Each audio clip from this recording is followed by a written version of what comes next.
Felipe II de España e Isabel I de Inglaterra tal vez nunca llegaron a comprender cabalmente que la rivalidad que los enfrentó a lo largo de sus vidas tendría consecuencias tan profundas para el mundo futuro.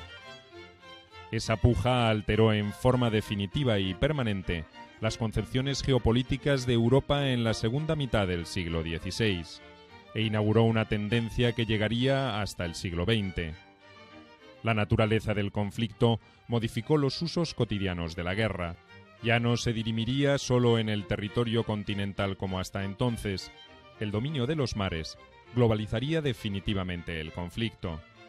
Y quizá lo más importante, el fundamentalismo religioso proporcionó una eficiente causa ideológica para justificar el intento de imponer la hegemonía política y económica en el occidente cristiano.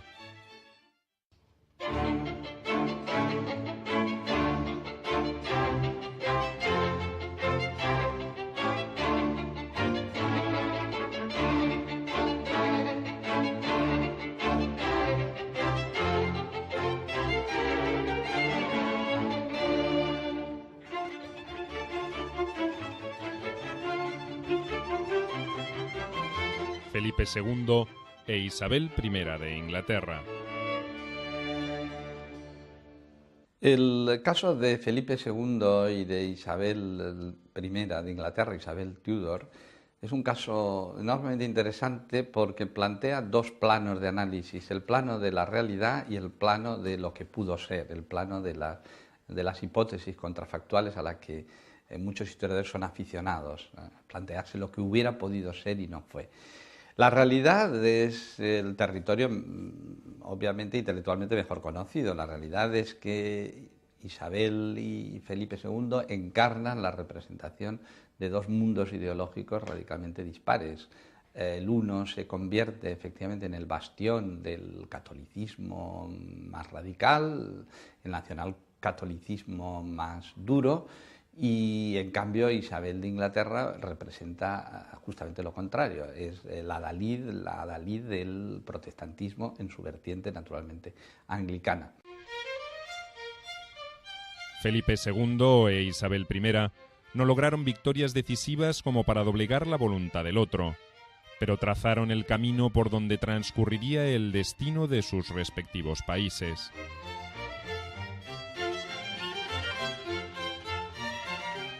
Felipe nació para ser rey. Isabel, por su origen ilegítimo, lo fue casi por casualidad. El soberano español creció protegido por la poderosa influencia de un Carlos V, que lo preparó para el gobierno de la nación más poderosa de la época.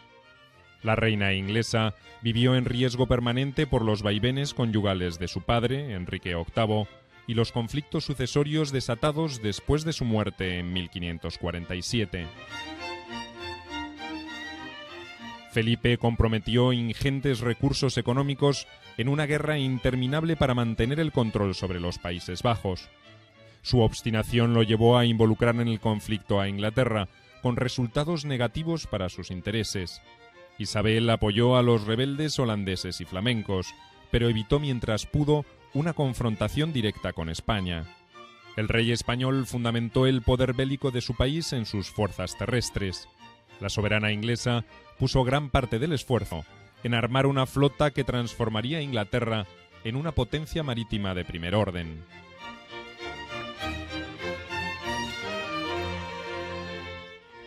Isabel era muy consciente de que no se podía fiar de nadie y muy consciente, muy recelosa de que alguien le hiciese sombra dentro o que pudiese mover su corona. Felipe II porque evidentemente era el monarca más poderoso y siempre pensó que él era el rey y todo el mundo le tenía que obedecer. Pero ambos eran humanistas. Ciertamente Isabel tenía un humanismo, conocía más lenguas que Felipe II, pero ambos tenían, por ejemplo, la música, la literatura, eran personas cultas, humanistas. Los dos tuvieron un cambio bastante radical a mitad de su reinado, en virtud del proceso confesionalista que tuvieron que imponer. Uno se hizo radical a través del catolicismo, había que imponer el catolicismo y expulsar a los calvinistas. La otra tuvo que fiarse del calvinismo. Ciertamente que el calvinismo que impuso en Inglaterra pues va a ser criticado por esta corriente que después va a ser los puritanos, pero realmente tuvo que fundar la Iglesia anglicana.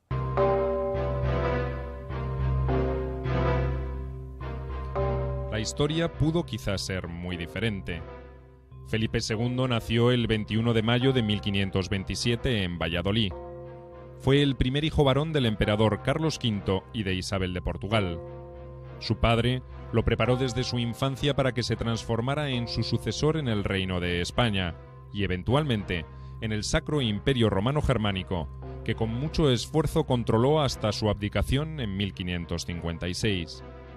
Las obligaciones que derivaban del gobierno de tan vasto imperio obligaron a Carlos V a delegar en Felipe funciones reales en España cuando apenas contaba con 16 años. Desde 1543, el príncipe se convirtió en la representación del emperador en el reino al que los recursos de las Indias iban transformando en el más poderoso de Europa. La lealtad de Felipe a su padre Carlos V fue absoluta, aunque le imprimió su propio estilo al gobierno de España. Con mejor conocimiento de la situación del reino, se quejó en diferentes ocasiones por las gravosas contribuciones que exigía el emperador para sus campañas militares. Reservado, lacónico. A veces él, yo creo que le gustaba ser y aparentar como impenetrable, como misterioso, como temible incluso. Yo creo que le gustaba provocar esa sensación de temor y de poder decir cuando alguien llegaba frente a él y realmente perdía los nervios y se quedaba, entonces sosegados, claro.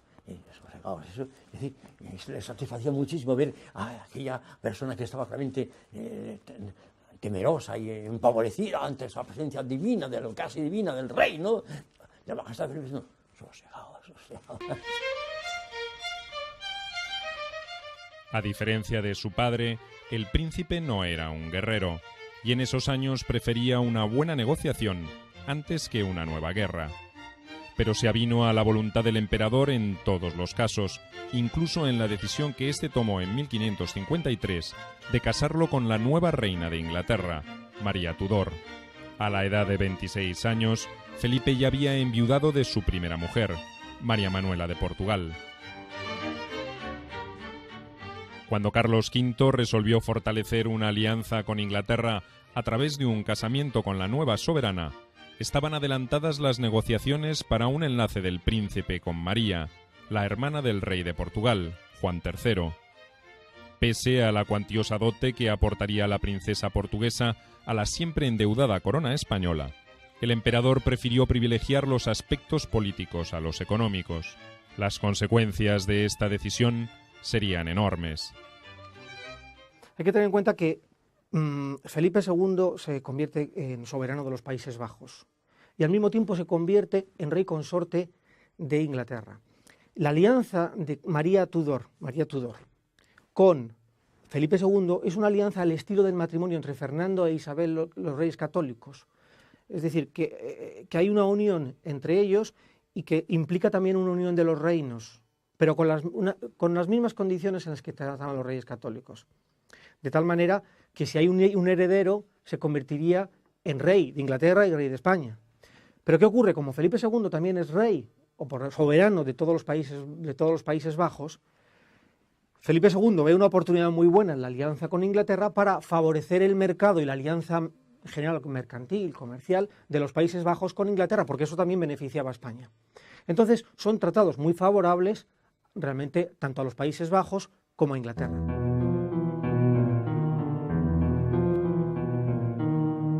María Tudor era hija del polémico rey inglés Enrique VIII y de su primera mujer, Catalina de Aragón. Había sobrevivido a las brutales intrigas amorosas de su padre, que mandó ejecutar a 2 de sus esposas y se divorció de otras 2, entre ellas de su madre.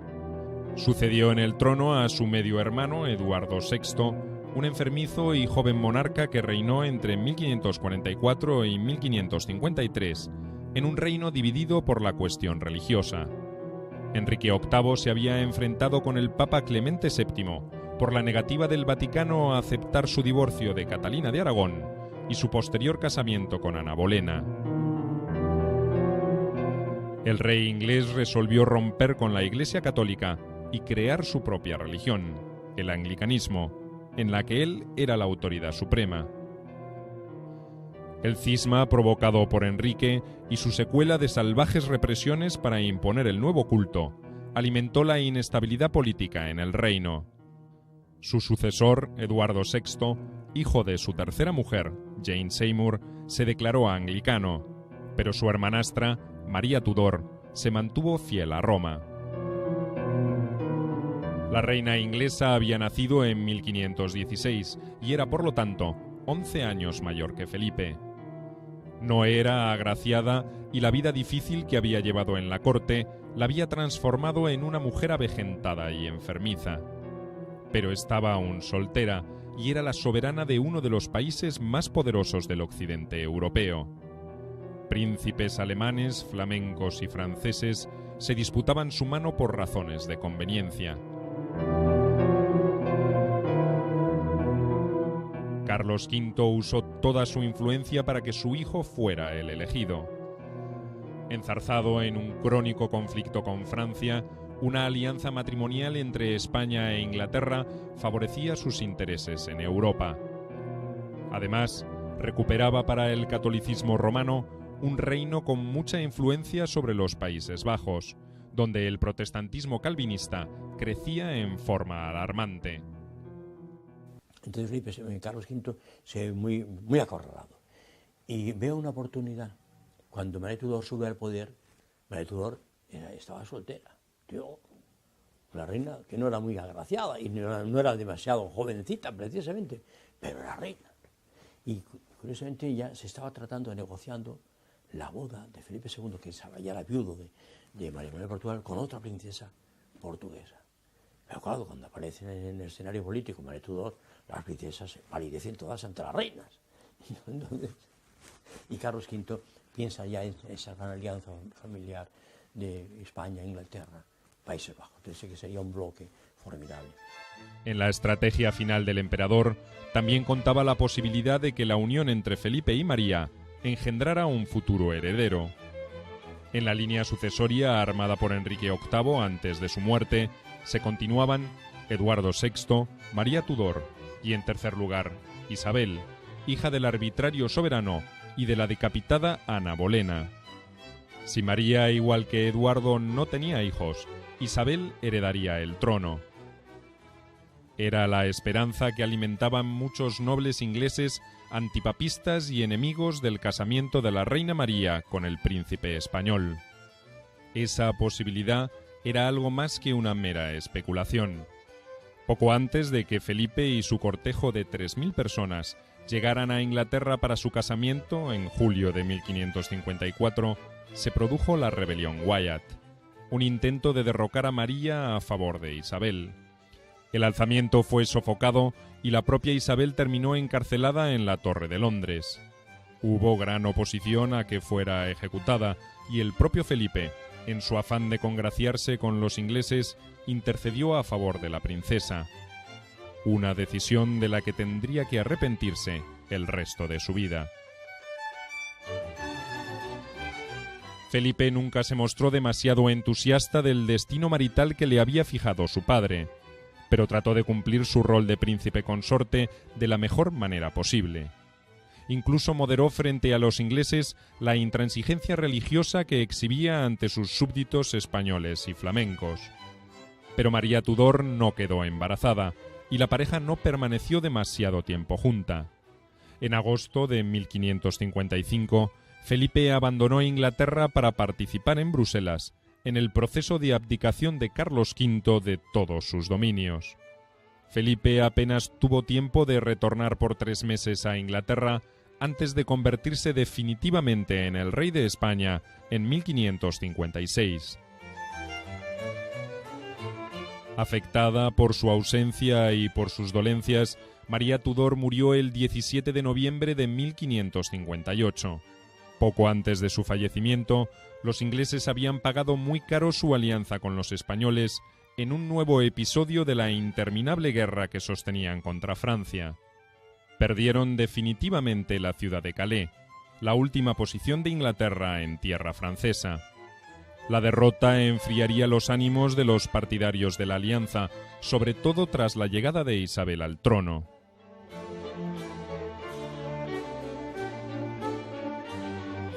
Isabel I de Inglaterra fue formalmente coronada en enero de 1559.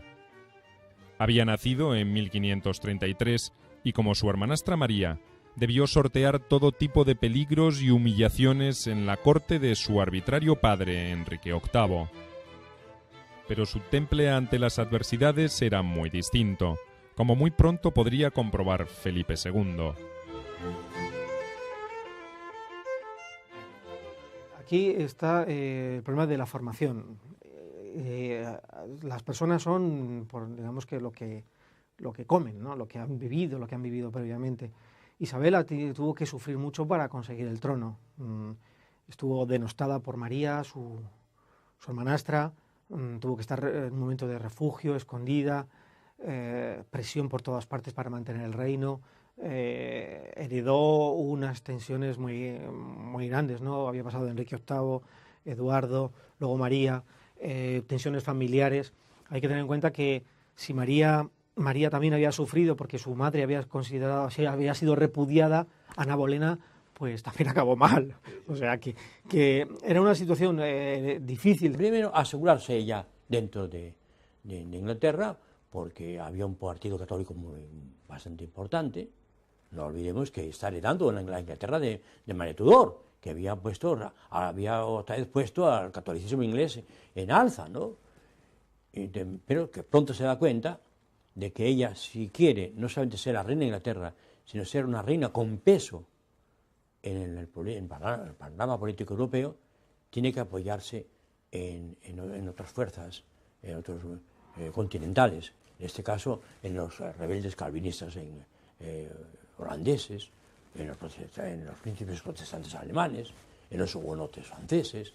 En definitiva, lo que tiene que darse cuenta es que tiene un porvenir muy claro en el mar.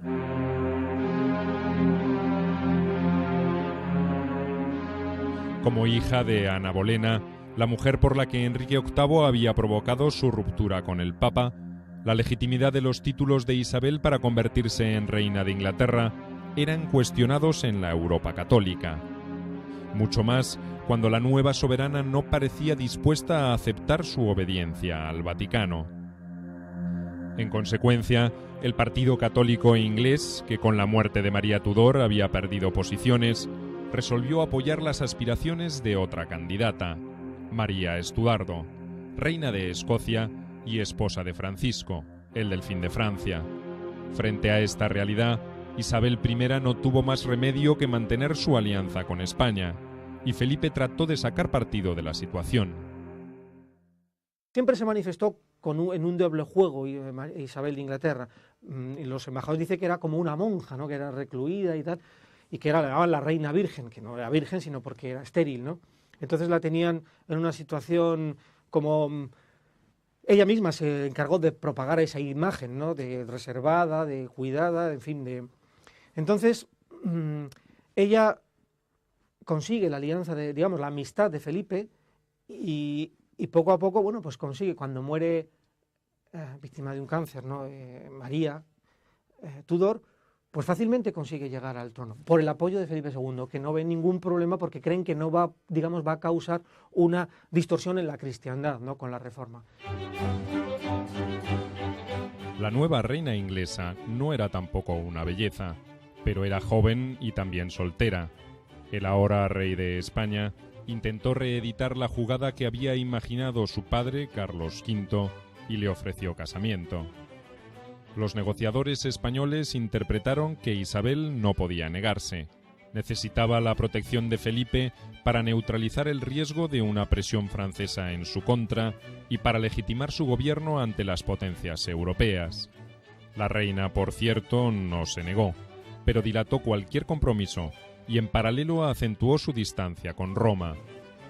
Para el soberano español esa actitud fue poco menos que intolerable. La rechaza porque jugó demasiado fuerte. Pensaba que podía, digamos que estaba presionando en las capitulaciones. Quería unas capitulaciones muy favorables y presionó tanto. Felipe II tampoco es que estuviera enamorado de ella, ¿no? Veía que, bueno, pues que era una situación que era que convenía a los intereses de la monarquía. Entonces, digamos, bueno, vamos a aguantar a ver las presiones que me hace Isabel, y digamos que encontró una pretendiente mejor, Felipe. Al poco tiempo encontró que se podía casar con una mujer muchísimo más joven y más guapa, y que estaba muy enamorada de ella, que era Isabel de Valois, porque comprendió que la alianza francesa era mejor que la inglesa. Y dijo, bueno, pues vamos a cambiar, con gran disgusto de Isabel, porque dijo, me han dejado por otra, ¿no? Porque ella le dijo no, pero cuando al mismo tiempo que le decía no, ya estaba el rey pactando otra alianza. O sea que fue, digamos que se pasó de rosca.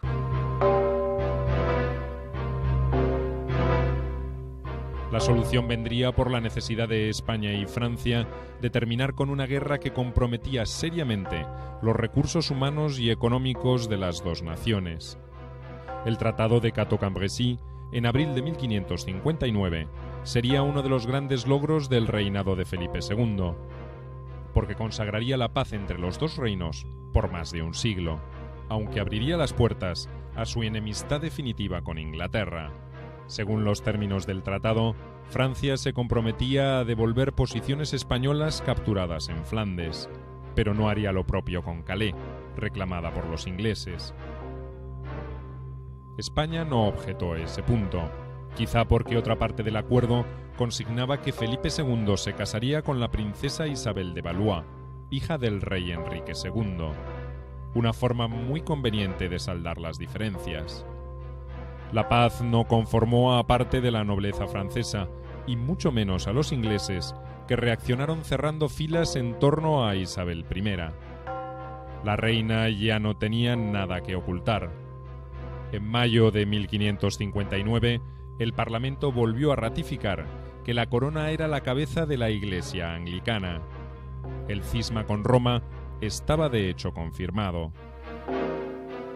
Los asesores españoles de Felipe II en temas ingleses, como el conde de Feria, consideraron que era inminente una guerra civil en las islas.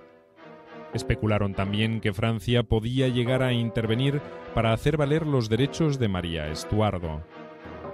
El rey de España estaba en sus dominios de Flandes y se aprestaba a regresar a la península por mar, escoltado por una poderosa flota.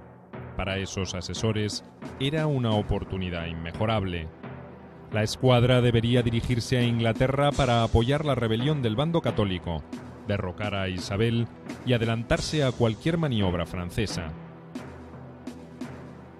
Pero Felipe no era un príncipe con ansias de conquista. Acababa de concluir favorablemente un tratado de paz y no estaba dispuesto a iniciar otra guerra.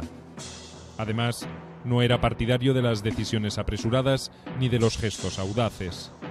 No en vano sus contemporáneos lo habían bautizado con el epíteto de «el prudente». El proyecto fue abandonado. Felipe II tenía otras razones para retornar a España. En la península se había detectado un supuesto brote de luteranismo que sería aplastado sin consideración alguna y que mostraría la peor cara del rey.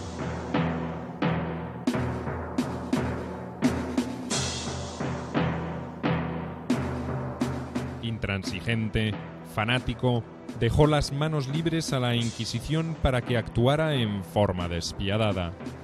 Así se iban a escribir las primeras páginas de una leyenda negra que sus enemigos aprovecharían para fomentar su desprestigio. Ahora bien, yo diría que en ocasiones, a la vez también, él se aprovechó de la fuerza de la Iglesia para sus intereses políticos, sobre todo con un instrumento que tenía en su mano muy poderoso, que era la Inquisición, la tremenda Inquisición. Ve que al comienzo del reinado, además lo dejó bien claro, al comienzo del reinado, él va a tener unos autos de fe, permite, tolera, consiente que la Inquisición tenga unos autos de fe terribles en Valladolid y Sevilla sobre todo, donde se han quemados vivos,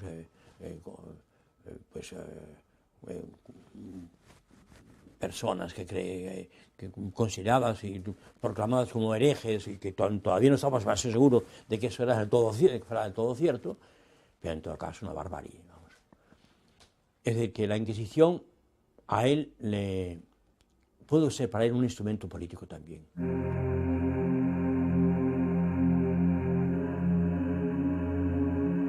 Había, con todo, motivos para entender semejante actitud. Si Isabel temía una reacción del partido católico en su reino, los soberanos amigos de Roma tampoco se sentían tranquilos en sus tronos. En Francia, el poder de los reformados hugonotes abría un proceso de inestabilidad política que habría de provocar una sangrienta guerra civil. En Alemania, los estallidos de intolerancia eran frecuentes, y en Flandes, la rebelión independentista contra España estaba desde sus inicios asociada a la cuestión religiosa. Aunque no fue la única razón, el fundamentalismo católico enarbolado por Felipe II, como respuesta a lo que parecía una imparable ola de protestantismo luterano y calvinista, provocó el estallido rebelde en Flandes en 1565. Un largo y gravoso conflicto consumiría los mejores recursos militares de España en una guerra sin final. España entra en guerra, precisamente se le sublevan los Países Bajos y se le sublevan no por motivos políticos, sino que los motivos políticos estaban disfrazados bajo unas causas religiosas. Guillermo de Orange, por muchas veces que se sublevó contra el rey de España, pues no tenía éxito, pero tuvo éxito cuando propuso a todos el sublevarse bajo el calvinismo. Evidentemente había una justificación clara. Este proceso, esta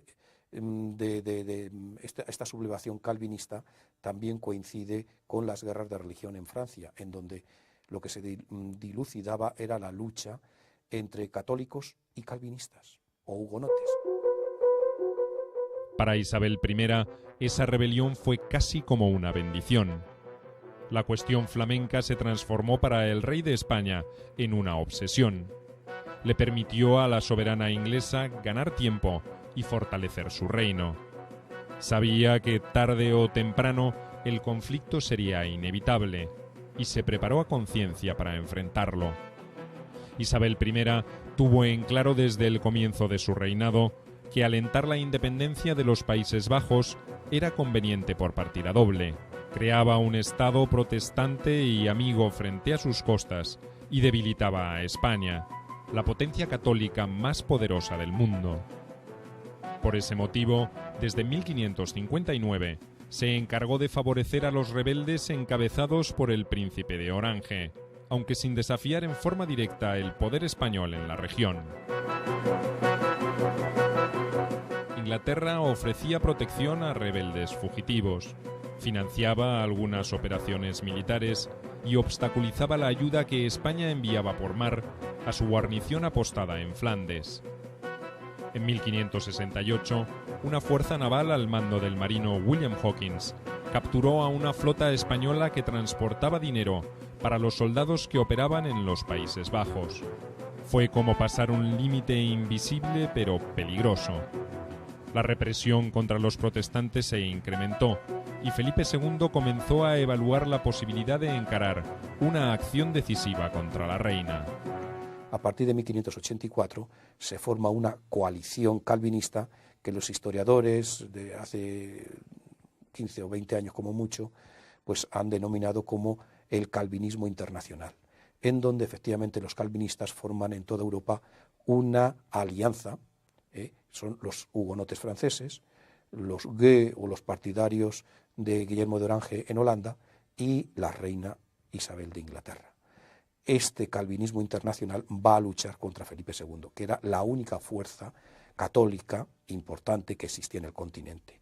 Y por lo tanto es el momento en donde, como está luchando contra todos los calvinistas, Felipe II se percata que no puede triunfar contra los holandeses, ni tampoco en Francia, en donde realmente no existía rey ni reina, si antes no derrota a Inglaterra. Y ese es el motivo de la Armada Invencible y ese es el motivo también de la expansión de Felipe II y de la enemistad con Isabel I. Es decir, llegó un momento en que el equilibrio europeo y los dominios de Felipe II en Flandes y en Países Bajos se veían tan amenazados por culpa del calvinismo que evidentemente había que declarar la guerra a Isabel I. De todas maneras, nada determinante ocurrió en los siguientes años.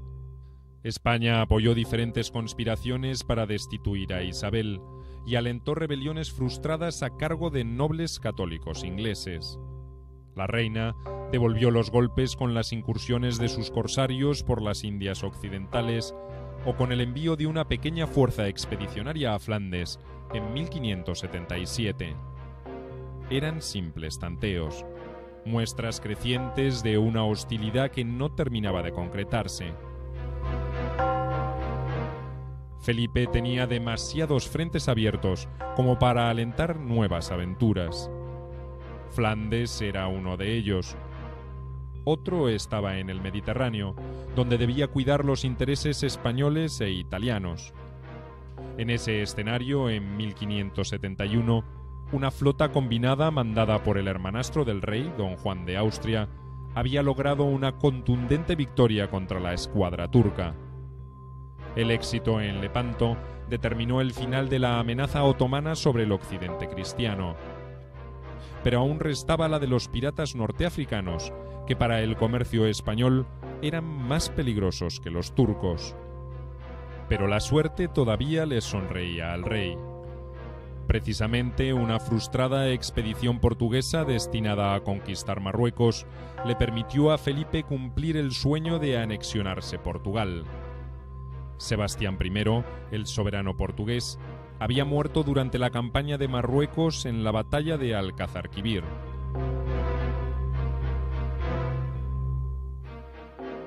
Sin herederos directos, Felipe reclamó sus derechos al trono por vía diplomática y, al final, mediante la acción militar. En 1581, esa anexión se hizo realidad. La incorporación de Portugal al trono español alarmó a otras potencias europeas como Francia e Inglaterra. España no solo monopolizaba el comercio con gran parte del continente americano, sino que también pasaba a controlar las valiosas rutas asiáticas. La reacción inglesa se traduciría en un mayor hostigamiento marítimo sobre las posesiones españolas de ultramar y en un renovado apoyo a los disidentes flamencos en los Países Bajos. Isabel I también alentaría las pretensiones de otros candidatos al trono portugués, además de denunciar una supuesta usurpación por parte de Felipe II. En las últimas décadas del siglo XVI, el poderío español despertaba recelos y temores, pero también propiciaba gestos audaces entre los consejeros de Felipe II. En 1581, un experimentado marino, el marqués de Santa Cruz, se encargaría de proponer al rey la invasión de Inglaterra. Felipe II, como siempre, se lo pensó antes de tomar una decisión. En 1585 le ordenó a Santa Cruz un estudio detallado de la operación. El plan del marqués era ambicioso. Involucraba alrededor de 60.000 combatientes y aproximadamente 700 buques de diferente capacidad y envergadura. El coste financiero era enorme, alrededor de 3 millones de ducados. Lo que aparentemente decidió a Felipe II a dar ese paso tan largamente postergado fue la ejecución de María Estuardo. La ex reina de Escocia no había dejado de conspirar o de alentar conspiraciones contra Isabel I. Su sola existencia constituía un peligro para la soberana inglesa. En 1586 cayó en una trampa urdida por partidarios de Isabel I para dejar al descubierto sus propósitos. Fue condenada a muerte y decapitada en febrero de 1587.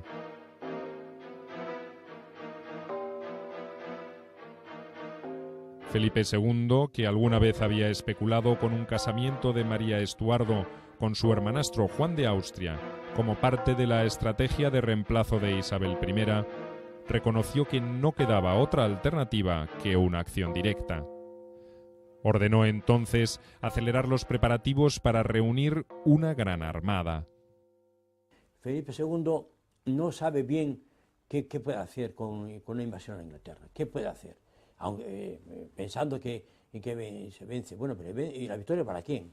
Para María Estuardo. Una María Estuardo que está más bien ligada a Francia. Entonces, pero cuando muere María Estuardo, que creo recordar que muere en el 87, entonces cuando consigue que Roma vea que se pueda proclamar reina de Inglaterra a Isabel Clara Eugenia, la hija de Felipe II, entonces ya ve una recompensa. Es decir, el esfuerzo puede, si tiene una victoria, habrá una recompensa. Mi hija podrá ser reina de Inglaterra. Pero hasta entonces no sabía bien, que era una guerra sorda, pero un poco era la situación que no estaba claro qué podía hacerse contra aquella Isabel, ¿no?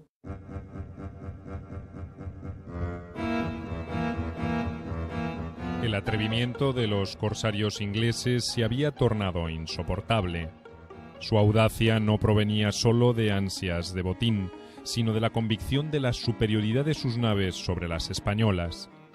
Isabel I se había preparado concienzudamente para una eventual invasión, reforzando sus defensas costeras y dando un impulso definitivo a la industria naval. Su padre, Enrique VIII, ya había advertido que para Inglaterra el control del mar era decisivo por su condición insular, y había fomentado la formación de marinos profesionales. Pero los ingenieros navales de su hija fueron más allá. Diseñaron un tipo de buque de guerra mucho más ágil y liviano que los pesados galeones de la época. Debidamente artillados, eran armas poderosas, como lo probaría el corsario Francis Drake, quien el 29 de abril de 1587 asoló el puerto de Cádiz, el más importante de la corona española. Cuando vio que el enfrentamiento con España acabaría siendo una realidad, ya en los años 70, por lo tanto 10 años antes de que se produzca el gran estallido, 10 años antes o 14 años antes, ya ella ordena a sus consejeros que vean la manera de que se reorganice la marina inglesa y que se modernice y que se haga un instrumento y que sea, por lo tanto, invencible. La Armada Invencible no. La Armada Invencible realmente fue la que consiguió Isabel Inglaterra, realmente estableciendo un tipo de marina muy adecuada a lo que suponían los tiempos, en aquellos tiempos. Es decir, mucho más veloz que los galeones pesados españoles. Semejante humillación fue demasiada para el orgullo de la primera potencia de Europa. Felipe II urgió a Santa Cruz a acelerar los preparativos. Pero el almirante ya no tenía tanta prisa. El rey había cometido un grave error. Le había quitado el mando supremo de la expedición y lo había obligado a compartirla con el jefe del ejército español en Flandes, el general Alejandro Farnesio. Santa Cruz dilató la empresa y dejó pasar la mejor época del año para realizar el ataque, hasta que las presiones del rey terminaron por deteriorar su salud. Murió en febrero de 1588. Felipe II cometió otro error. Puso al mando de la flota al duque de Medina Sidonia, gran organizador, pero no muy competente en asuntos navales. Según la leyenda, que se encargó de culparle del proceso de la gran expedición, llegó a asegurar que se mareaba en la cubierta de cualquier buque. Acosado por el rey, a quien también le preocupaban los gastos de esa empresa que no dejaban de crecer, el duque zarpó de Lisboa el 20 de mayo de 1588. Mandaba 120 buques de diferente tamaño y calidad. El plan era derrotar a la armada inglesa en aguas del Canal de la Mancha y facilitar después el paso de las tropas de Farnesio que esperaban en Calais.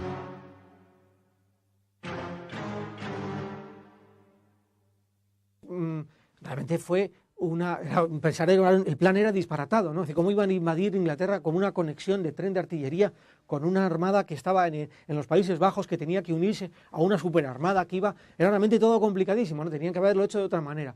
Pero posible la invasión, Bueno, ¿por qué no? De hecho, se desembarcó en 1601, desembarcaron 5.000 hombres en Irlanda y no pasó nada, o sea, y se tuvo 2 años ocupada una plaza, que era posible. No se logró, bueno, pues porque había problemas técnicos y también efectivamente climatológicos y todo esto. Habría que ir más bien a si Felipe II era consciente, hasta qué punto era consciente de que realmente, ¿qué pasaba si llegaba a vencer? ¿Qué iba a hacer con Isabel? Porque él no quería matarla. No quería, simplemente dice, bueno, la obligamos a que acepte simplemente la reforma católica. Se queda, o sea, ¿qué pasaba? ¿Cómo estaba diseñada la victoria? Medina Sidonia no se sentía a la altura de los acontecimientos.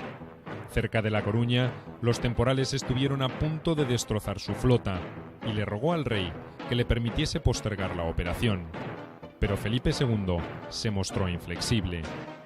Era lento para decidirse, pero una vez que adoptaba una resolución, no estaba dispuesto a revocarla. Sentía que su autoridad estaba en juego.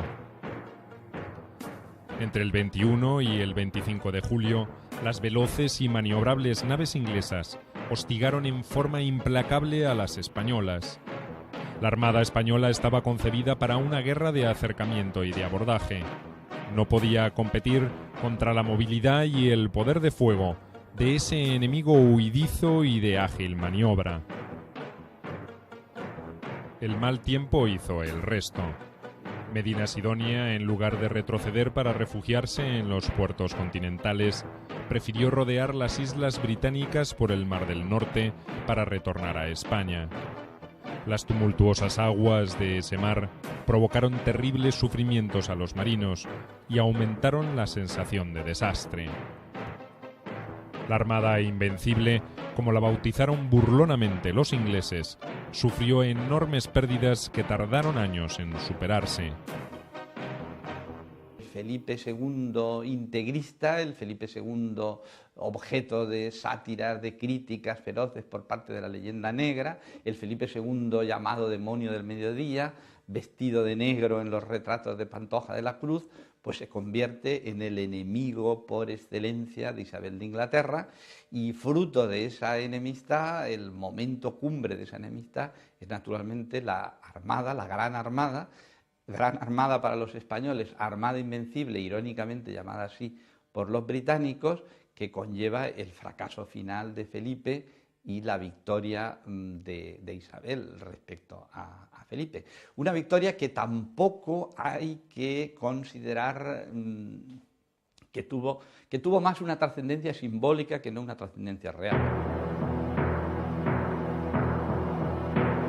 Animada por el éxito obtenido, Isabel I planificó una contraofensiva destinada a invadir Portugal para favorecer las aspiraciones de don Antonio, prior de Crato, el principal oponente de Felipe II al trono lusitano.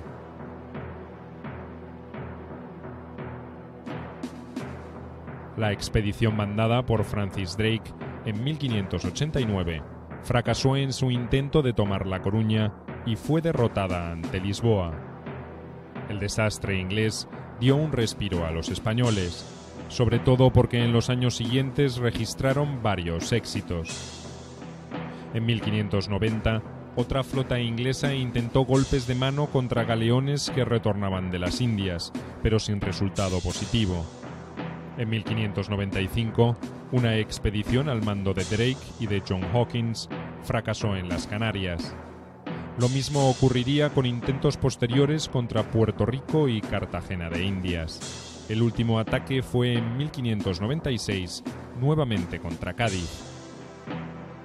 Una flota al mando del almirante Howard y con tropas de desembarco a las órdenes del conde Essex entró en la bahía, tomó la ciudadela y saqueó la ciudad, que se hallaba prácticamente indefensa, pues el espionaje real aseguraba que los británicos atacarían Lisboa.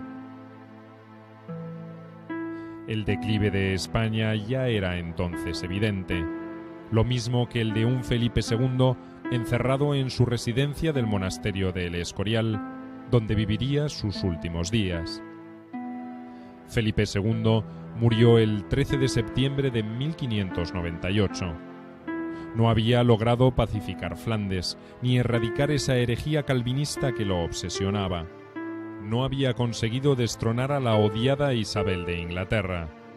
y en esas dos frustradas empresas había comprometido gran parte de su poderío militar y de los recursos españoles. Isabel I lo sobrevivió pocos años más. Falleció el 24 de marzo de 1603. A diferencia del monarca español, dejó bien afirmadas las bases de la expansión política y económica de su país. Representaron dos estilos, encarnaron dos concepciones diferentes para entender los acontecimientos mundiales. La rivalidad entre ellos era inevitable, casi tanto como sus destinos.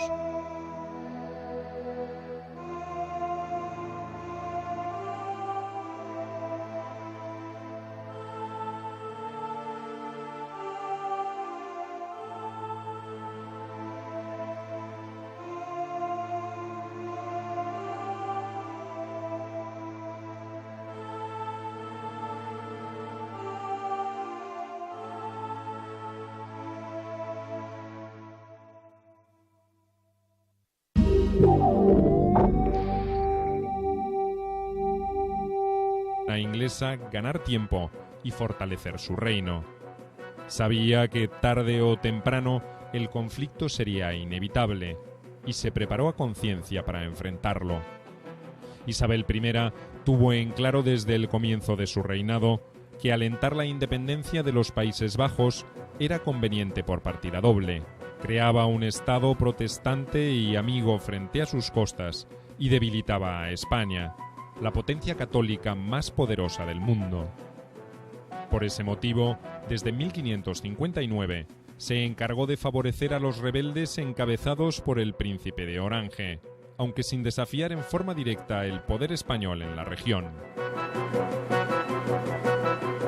Inglaterra ofrecía protección a rebeldes fugitivos, financiaba algunas operaciones militares y obstaculizaba la ayuda que España enviaba por mar a su guarnición apostada en Flandes.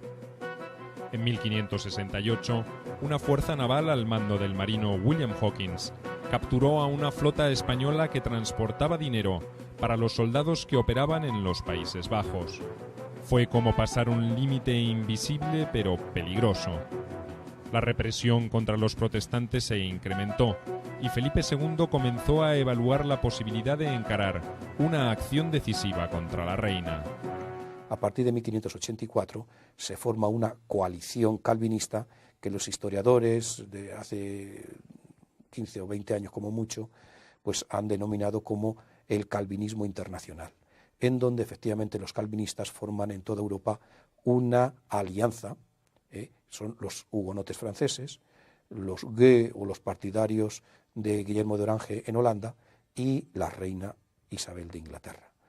Este calvinismo internacional va a luchar contra Felipe II, que era la única fuerza católica importante que existía en el continente. Y por lo tanto es el momento en donde, como está luchando contra todos los calvinistas, Felipe II se percata que no puede triunfar contra los holandeses, ni tampoco en Francia, en donde realmente no existía rey ni reina, si antes no derrota a Inglaterra. Y ese es el motivo de la Armada Invencible y ese es el motivo también de la expansión de Felipe II y de la enemistad con Isabel I. Es decir, llegó un momento en que el equilibrio europeo y los dominios de Felipe II en Flandes y en Países Bajos se veían tan amenazados por culpa del calvinismo que evidentemente había que declarar la guerra a Isabel I. De todas maneras, nada determinante ocurrió en los siguientes años. España apoyó diferentes conspiraciones para destituir a Isabel, dio a la soberana inglesa ganar tiempo y fortalecer su reino. Sabía que tarde o temprano el conflicto sería inevitable y se preparó a conciencia para enfrentarlo. Isabel I tuvo en claro desde el comienzo de su reinado que alentar la independencia de los Países Bajos era conveniente por partida doble. Creaba un Estado protestante y amigo frente a sus costas y debilitaba a España, la potencia católica más poderosa del mundo. Por ese motivo, desde 1559, se encargó de favorecer a los rebeldes encabezados por el príncipe de Orange, aunque sin desafiar en forma directa el poder español en la región. Inglaterra ofrecía protección a rebeldes fugitivos, financiaba algunas operaciones militares y obstaculizaba la ayuda que España enviaba por mar a su guarnición apostada en Flandes. En 1568, una fuerza naval al mando del marino William Hawkins capturó a una flota española que transportaba dinero para los soldados que operaban en los Países Bajos. Fue como pasar un límite invisible pero peligroso. La represión contra los protestantes se incrementó y Felipe II comenzó a evaluar la posibilidad de encarar una acción decisiva contra la reina. A partir de 1584 se forma una coalición calvinista que los historiadores de hace 15 o 20 años como mucho, pues han denominado como el calvinismo internacional, en donde efectivamente los calvinistas forman en toda Europa una alianza. Son los hugonotes franceses, los Gueux o los partidarios de Guillermo de Orange en Holanda y la reina Isabel de Inglaterra. Este calvinismo internacional va a luchar contra Felipe II, que era la única fuerza católica importante que existía en el continente. Y por lo tanto es el momento en donde, como está luchando contra todos los calvinistas, Felipe II se percata que no puede triunfar contra los holandeses, ni tampoco en Francia, en donde realmente no existía rey ni reina, si antes no derrota a Inglaterra. Y ese es el motivo de la Armada Invencible y ese es el motivo también de la expansión de Felipe II y de la enemistad con Isabel I. Es decir, llegó un momento en que el equilibrio europeo y los dominios de Felipe II en Flandes y en Países Bajos se veían tan amenazados por culpa del calvinismo que evidentemente había que declarar la guerra a Isabel I. De todas maneras, nada determinante ocurrió en los siguientes años. España apoyó diferentes conspiraciones para respectivos países.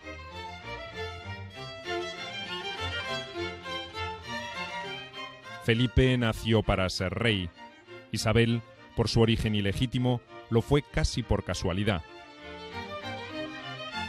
El soberano español creció protegido por la poderosa influencia de un Carlos V, que lo preparó para el gobierno de la nación más poderosa de la época.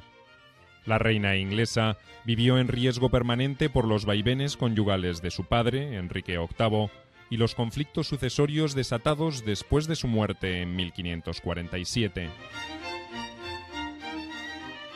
Felipe comprometió ingentes recursos económicos en una guerra interminable para mantener el control sobre los Países Bajos.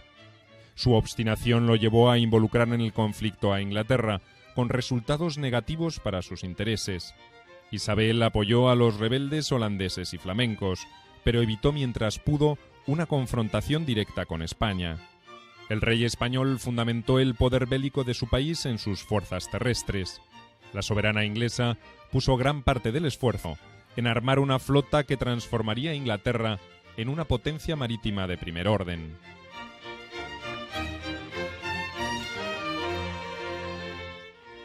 Isabel era muy consciente de que no se podía fiar de nadie y muy consciente, muy recelosa de que alguien le hiciese sombra dentro o que pudiese mover su corona. Felipe II, porque evidentemente era el monarca más poderoso y siempre pensó que él era el rey y todo el mundo le tenía que obedecer. Pero ambos eran humanistas. Ciertamente Isabel tenía un humanismo, conocían más lenguas que Felipe II, pero ambos tenían, por ejemplo, la música, la literatura, eran personas cultas, humanistas. Los dos tuvieron un cambio bastante radical a mitad de su reinado, en virtud del proceso confesionalista que tuvieron que imponer. Uno se hizo radical a través del catolicismo, había que imponer el catolicismo y expulsar a los calvinistas. La otra tuvo que fiarse del calvinismo. Ciertamente que el calvinismo que impuso en Inglaterra pues va a ser criticado por esta corriente que después va a ser los puritanos, pero realmente tuvo que fundar la Iglesia. Tuvo que fundar la Iglesia anglicana.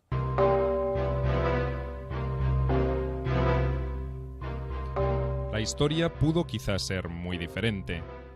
Felipe II nació el 21 de mayo de 1527 en Valladolid. Fue el primer hijo varón del emperador Carlos V y de Isabel de Portugal. Su padre lo preparó desde su infancia para que se transformara en su sucesor en el reino de España y, eventualmente, en el Sacro Imperio Romano Germánico, que con mucho mundos ideológicos radicalmente dispares. El uno se convierte efectivamente en el bastión del catolicismo más radical, el nacionalcatolicismo más duro, y en cambio Isabel de Inglaterra representa justamente lo contrario, es la adalid del protestantismo en su vertiente naturalmente anglicana. Felipe II e Isabel I no lograron victorias decisivas como para doblegar la voluntad del otro, pero trazaron el camino por donde transcurriría el destino de sus respectivos países.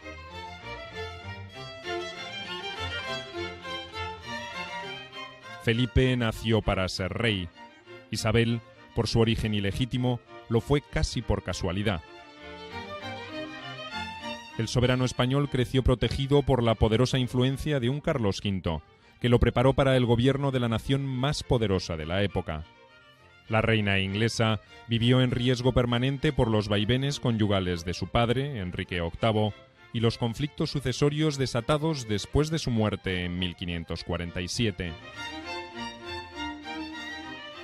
Felipe comprometió ingentes recursos económicos en una guerra interminable para mantener el control sobre los Países Bajos. Su obstinación lo llevó a involucrar en el conflicto a Inglaterra, con resultados negativos para sus intereses. Isabel apoyó a los rebeldes holandeses y flamencos, pero evitó mientras pudo una confrontación directa con España. El rey español fundamentó el poder bélico de su país en sus fuerzas terrestres. La soberana inglesa puso gran parte del esfuerzo en armar una flota que transformaría a Inglaterra en una potencia marítima de primer orden.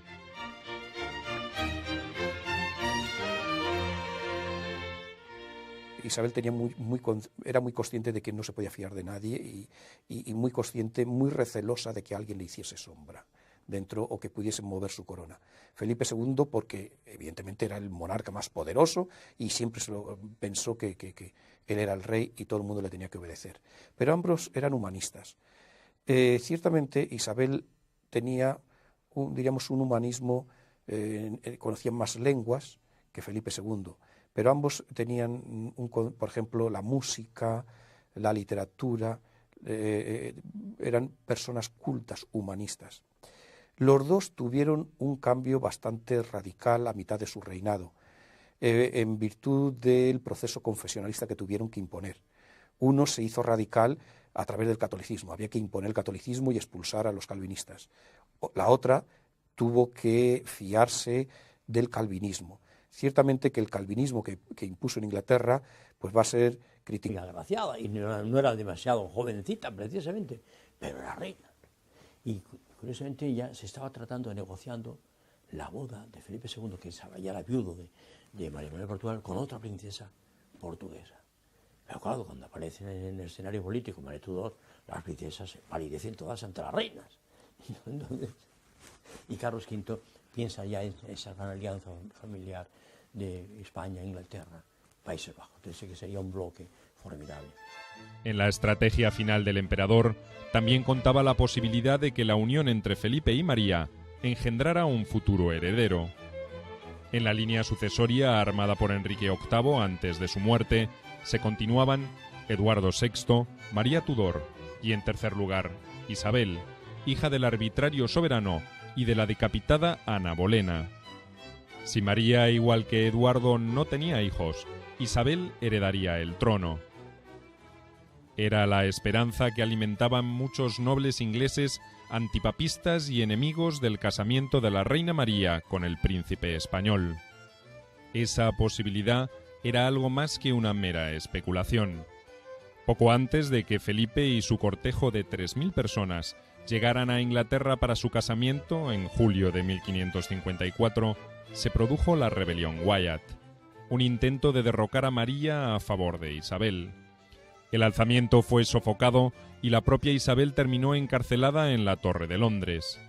Hubo gran oposición a que fuera ejecutada y el propio Felipe, en su afán de congraciarse con los ingleses, intercedió a favor de la princesa. Una decisión de la que tendría que arrepentirse el resto de su vida. Felipe nunca se mostró demasiado entusiasta del destino marital que le había fijado su padre, pero trató de cumplir su rol de príncipe consorte de la mejor manera posible. Incluso moderó frente a los ingleses la intransigencia religiosa que exhibía ante sus súbditos españoles y flamencos.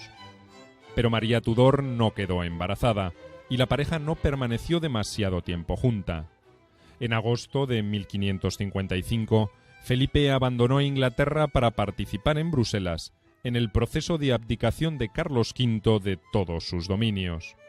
Felipe apenas tuvo tiempo de retornar por 3 meses a Inglaterra antes de convertirse definitivamente en el rey de España en 1556.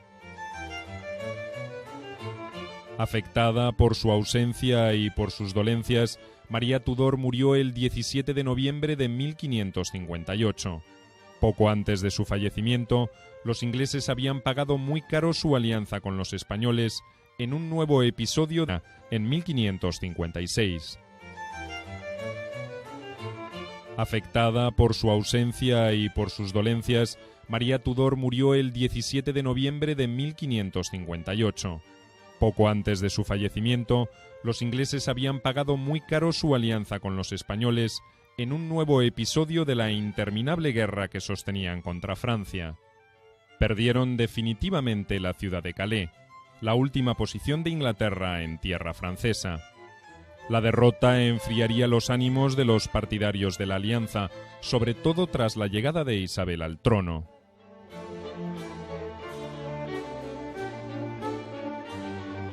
Isabel I de Inglaterra fue formalmente coronada en enero de 1559. Había nacido en 1533 y, como su hermanastra María, debió sortear todo tipo de peligros y humillaciones en la corte de su arbitrario padre, Enrique VIII. Pero su temple ante las adversidades era muy distinto, como muy pronto podría comprobar Felipe II. Aquí está el problema de la formación. Las personas son, digamos que lo que comen, ¿no? Lo que han vivido previamente. Isabel tuvo que sufrir mucho para conseguir el trono. Estuvo denostada por María, su hermanastra, tuvo que estar en un momento de refugio, escondida, presión por todas partes para mantener el reino. Heredó unas tensiones muy grandes, ¿no? Había pasado de Enrique VIII, Eduardo, luego María, tensiones familiares. Hay que tener en cuenta que si María también había sufrido porque su madre había sido repudiada, Ana Bolena pues también acabó mal. O sea que era una situación difícil. Primero, asegurarse ella dentro de Inglaterra, porque había un partido católico bastante importante. No olvidemos que está heredando la Inglaterra de María Tudor, que había otra vez puesto al catolicismo inglés en alza, ¿no? Pero que pronto se da cuenta de que ella, si quiere no solamente ser la reina de Inglaterra, sino ser una reina con peso en el panorama político europeo, tiene que apoyarse en otras fuerzas, en otros continentales, en este caso en los rebeldes calvinistas holandeses, en los príncipes protestantes alemanes, en los hugonotes franceses. En definitiva, lo que tiene que darse cuenta es que tiene un porvenir muy claro en el mar.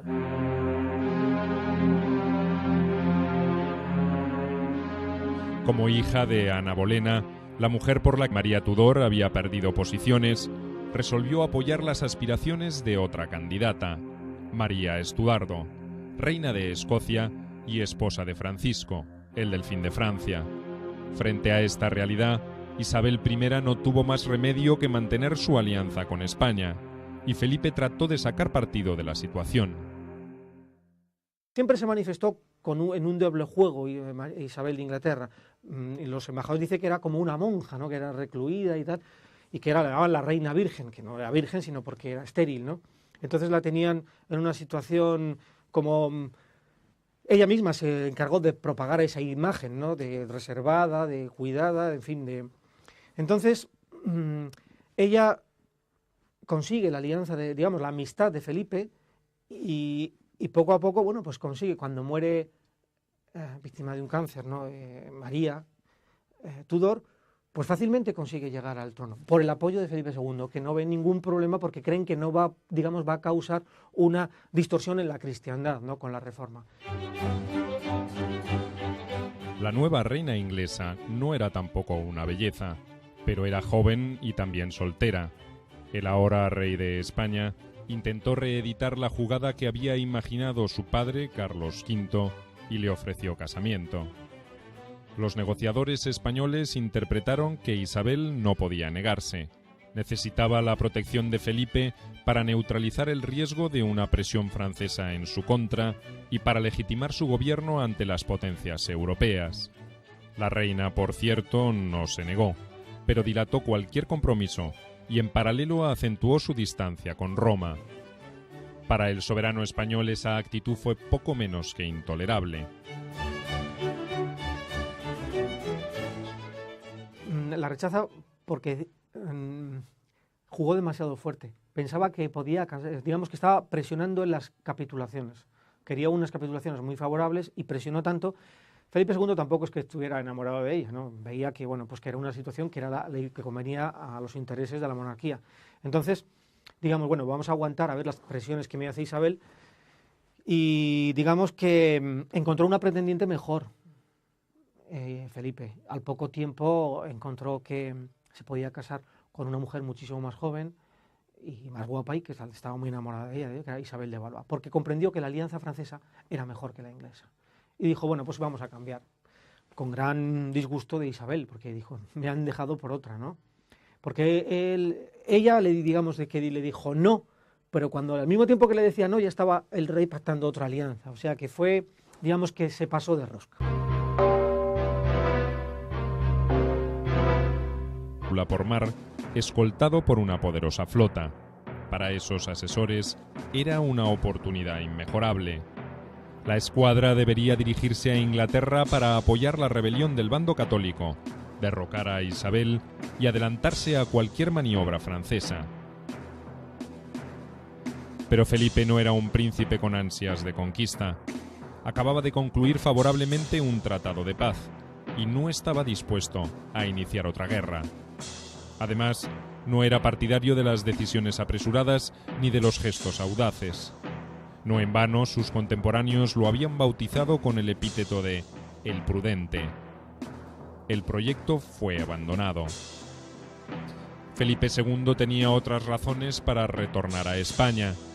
En la península se había detectado un supuesto brote de luteranismo que sería aplastado sin consideración alguna y que mostraría la peor cara del rey.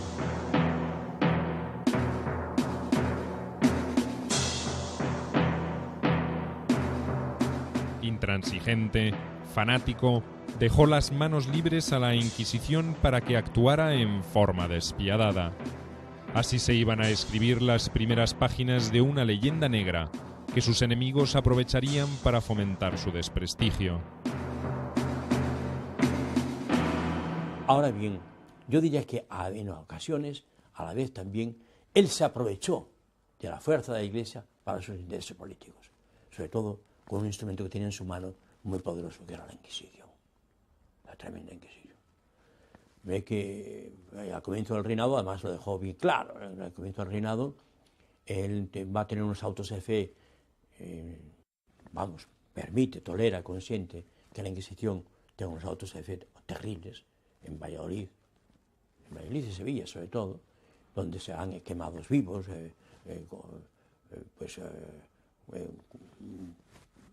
personas que consideradas y proclamadas como herejes y que todavía no estamos más seguros de que eso era del todo cierto, pero en todo caso una barbarie. Vamos. Es decir, que la Inquisición a él pudo ser para él un instrumento político también.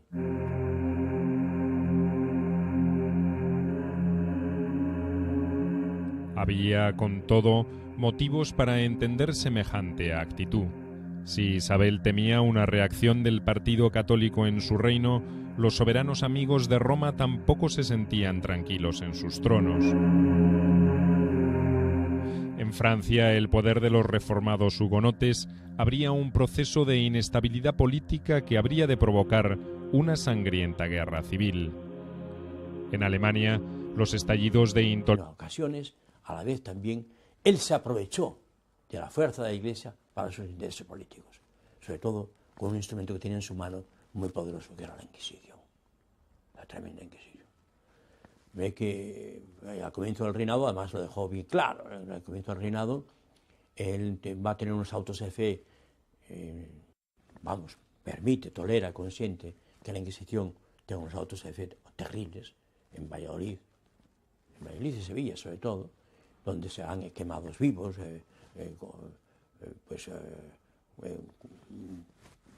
personas que consideradas y proclamadas como herejes y que todavía no estamos más seguros de que eso era del todo cierto, pero en todo caso una barbarie. Vamos. Es decir, que la Inquisición a él pudo ser para él un instrumento político también.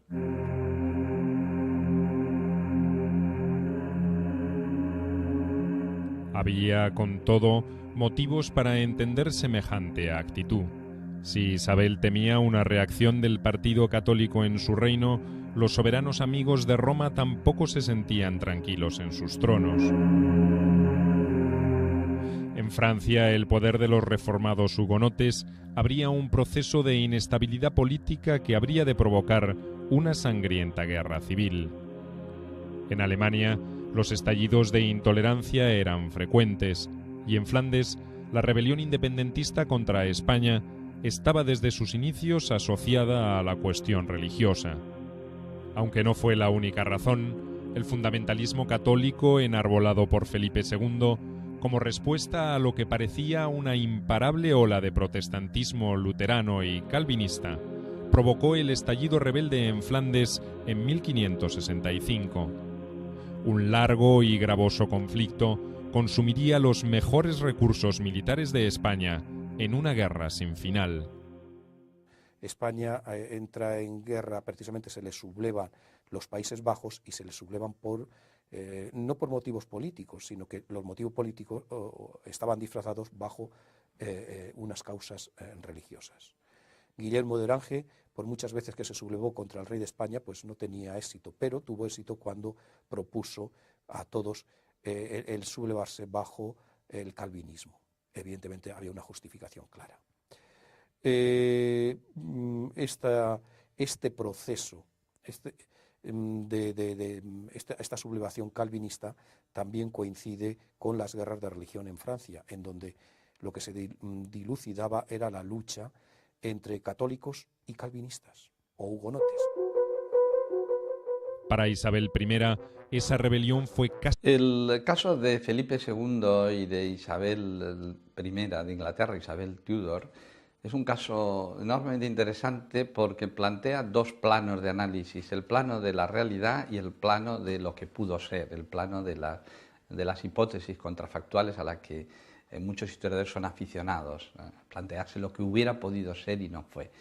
La realidad es el territorio, obviamente, intelectualmente mejor conocido. La realidad es que Isabel y Felipe II encarnan la representación de dos mundos ideológicos radicalmente dispares.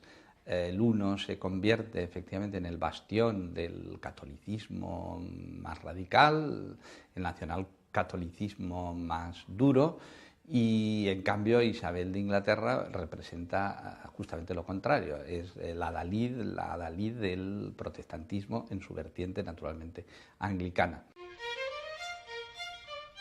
Felipe II e Isabel I no lograron victorias decisivas como para doblegar la voluntad del otro, pero trazaron el camino por donde transcurriría el destino de sus respectivos países.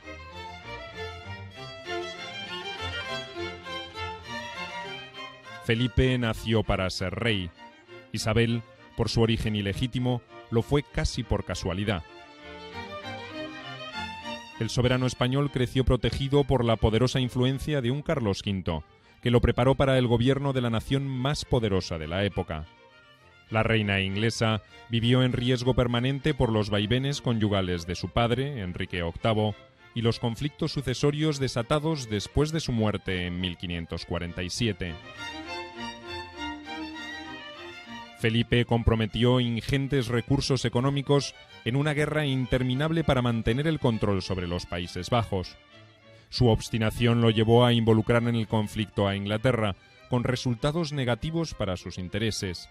Isabel apoyó a los rebeldes holandeses y flamencos, pero evitó mientras pudo una confrontación directa con España. El rey español fundamentó el poder bélico de su país en sus fuerzas terrestres. La soberana inglesa puso gran parte del esfuerzo en armar una flota que transformaría a Inglaterra en una potencia marítima de primer orden.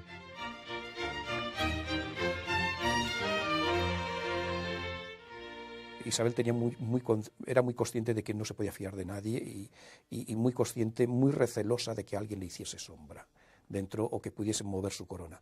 Felipe II porque evidentemente era el monarca más poderoso y siempre pensó que él era el rey y todo el mundo le tenía que obedecer. Pero ambos eran humanistas. Ciertamente Isabel tenía un humanismo, conocía más